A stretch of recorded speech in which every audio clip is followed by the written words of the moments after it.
Here is a question. Read it carefully and think about the answer. Let us solve it step by step.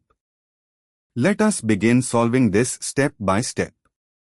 To butene, CH3, CH is equal to CH, CH3 reacts with HBr under peroxide conditions, R2O2, heat, which is a free radical, anti-Markovnikov addition. In anti-Markovnikov addition of HBr to butene, the Br adds to the less substituted carbon.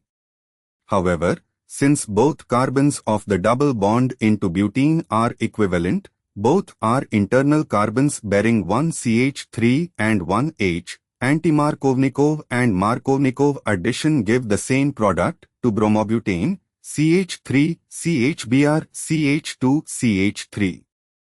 Wait, let me reconsider. To butene is CH3, CH is equal to CH, CH3. Both carbons of the double bond are secondary.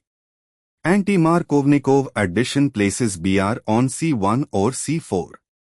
Actually, for a symmetrical internal alkene like to butene, both carbons are equivalent, so HBr addition, either Markovnikov or anti-Markovnikov, gives to bromobutane regardless. Step 2. Identify the product. The product is to bromobutane, CH3CHBr CH to CH3.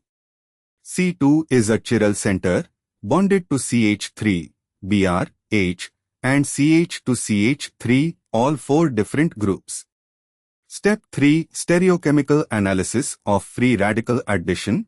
Free radical addition proceeds via planar, sp2, carbon radical intermediate. The bromine radical can attack from either face of the intermediate carbon radical with equal probability. This means both R and S configurations at C2 are formed in equal amounts. Step 4. Conclusion on optical activity. Since both enantiomers, R2-bromobutane and S2-bromobutane, are formed in equal amounts, the product is a racemic mixture. A racemic mixture has no net optical activity because the two enantiomers cancel each other out. Option B. Diastereomer is incorrect because there is only one chiral center, so diastereomers cannot exist. Option C. Meso is incorrect because a meso compound requires at least two chiral centers with internal symmetry. Option D. Optically pure enantiomer is incorrect because the radical mechanism gives equal attack from both faces. Therefore, the correct answer is A. Therefore, the correct answer is option A.